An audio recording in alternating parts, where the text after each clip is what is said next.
Hey, what's up, universe? It is 11:46 a.m. on Tuesday, May 30th, 2023. So that disconnect in my previous video was due to my internet going out, so I'm on my cell data, and so that's a interesting. Hey, what's up, universe? So I'm gonna get present with myself here in a minute.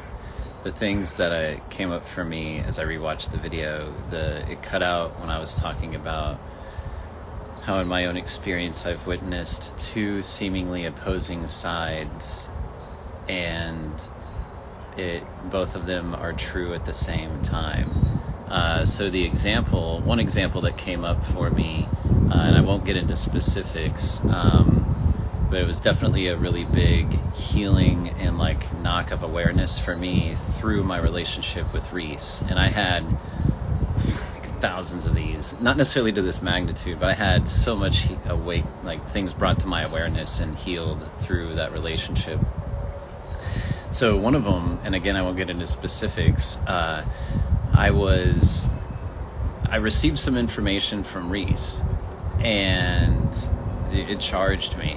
Man, was I supercharged. I hadn't been to that level of charge since high school. It really took me back.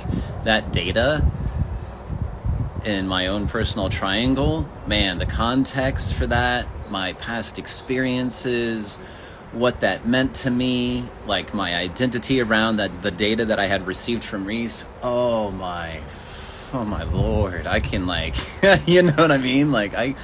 Wow. It took me back and brought all of this stuff back. How I was relating to that data. Holy smokes. Now, the thing is that those feelings, that was all real. Okay, that was my reality. I can validate that, and I can acknowledge that. That was totally real for me in the moment. It was absolutely real. At the same time, the data that I had received, Reese was honoring her truth, and she was doing what she felt what was right for her. And so this is what I mean by seeing myself in the data. Can I see myself in the same situation? If I were to be Reese legitimately, can I have compassion for this? Can I give Reese the same thing that I would like to receive? And man, that took a lot of work. And here's the thing is that when I got so charged in this experience that I'm thinking of, even though what was so interesting to me and what was so interesting about my relationship with Reese is that I experienced so many different charges, and there were very, very few times that I felt directing, holding her accountable. In this experience that I'm thinking of, even though I was so charged by the data, I knew at the same time she wasn't responsible. I'm okay, I'm not mad at Reese. I am super fucking mad, but I'm not mad at her. She's not the focus. She's not the thing. And it was so weird to me because I had never experienced that before, because it was every other time I'm no, dude, you brought that up, you did that. I was definitely, and there were definitely times in my relationship where it was I think we even maybe both communicated that to each other a couple of times, where it was it'd be easier. I know, at least I expressed it. I was it'd be so much easier just to blame you, but I know that's not the thing. And I knew that I could feel that in my body. I'm that's not true though. So it wasn't I was lying to myself. It was really, I don't feel this anger towards you. And so, to Reese's credit, she would witness my angry expressions, and we had beautiful communication to be contained that way. I can get really emotional about this, honestly. Because that was it's that trigger I put out there for everybody to witness. Reese was able to really witness some very personal, intimate, unbecoming things and heal a lot of things for me. And so what I'm getting at with all of this is that through that data that supercharged me, I spent a week literally, no doubt, in a hotel. If you've ever seen Fear and Loathing in Las Vegas, it was like that minus the suitcase of drugs, and it was just me journaling, literally working through this trigger, this supercharge, and just like asking myself, what am I making this mean? What am I making that mean? And it was like this recursion. Okay, what am I making that mean? What am I making that mean? What am I making that mean? And just digging and digging. And it took me literally 5 days, and it hit me, boom, as I'm getting onto the highway one day to go pick some people up. This is a whole story that I won't get into. It hit me one day. And what I realized was that, like,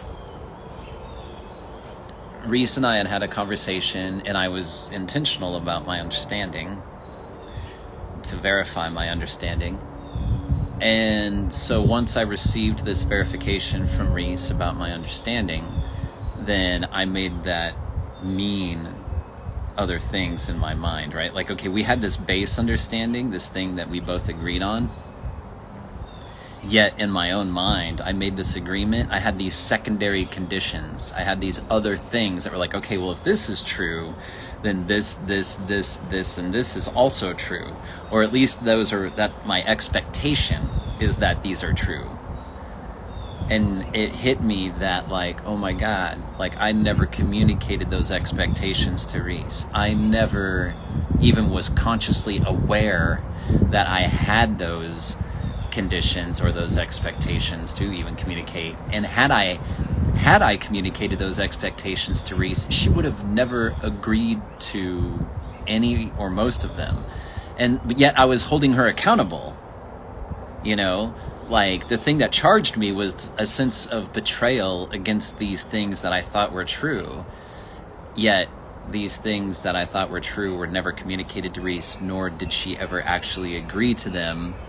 Yet I was holding her accountable. You see what I mean? So it's like, that's me learning the compassion side, where it's like, okay, let me see, I'm in the data somehow. You know what I mean? Like, it's a reflection. Anything that's outside of me, that data that's outside of me, is just a reflection of something inside of me. And so honestly, it's never the outside that's the issue. And Reese really brought that home for me through a lot of experiences. And I learned my own responsibility and accountability in that. And so this is what I mean by two seemingly opposing sides being true at the exact same time, and they just need to be reconciled. There needs to be some reconciliation. The issue is not one versus the other. It's a synthesis of the two. It's an acceptance that both exist and that they both are true at the same time. You know, it's the acceptance of this paradox. Okay, well, that paused. All right, so I have been going on for a minute. There was something else that came to my mind that I wanted to say. It was around... Oh, it was something I said in my previous video about, like, I know I used the word, like, trauma and, like, things like that. I was just using bigger words that, I mean, it doesn't have to be anything. It could be whatever resource, right? It could be anything from the experience. Not exactly sure why I chose those words. You know, that person one is bringing back from one experience to another, right? It doesn't have to be a trauma. And then also I said that person two should be aware of that to help create like the healthy. Anyway, I was like, you know, that's not necessarily true either, because there's things like I didn't know that you don't know what you don't know. And so, like, I was just speaking about, like, I wasn't aware, you know, of some of these things, and Reese was, through my relationship, through that reflection, I was able to, through that contrast, I was able to gain that awareness. And so I guess what I'm trying to get at, the reason I do the work that I do, the way that I do it, it's that for every relationship that I have, I look to bring as one of the largest resources that I have available, presence, you know, compassion, grace, understanding, acceptance, you know, openness, groundedness. Like, these things are resources that I value, and that I would love to see more of in the world. And so therefore I practice what I can to hone and grow and support and love those values, so that way I can give them, these are things that I would like to receive, and so I work to give them. I work to provide them. And so that being said, when I'm in a relationship and I have that kind of a resource available, or the more of those resources that I have available, then when I experience some form of tension, or then I may be able to handle that better. It's not always the case, like say with faith, I was not prepared for that. I was like, so I just, and even the trigger, with this other person with the data from Reese again, like I'm practicing this stuff, you know what I mean? I'm not like, just because I talk about it doesn't mean I'm like, whoo, perfect. Fuck that. No way. I'm human too. Like, I'm practicing. That's why I like to say I'm a practitioner. Yeah. So, anyway, again, rough drafts, and again, I just appreciate you guys being present and in the space, and the love and the support and journeying with me. Thanks for the companionship. Thanks for being here. Thanks for sharing this with me. All right, I love you guys. I'll talk to you later. Bye.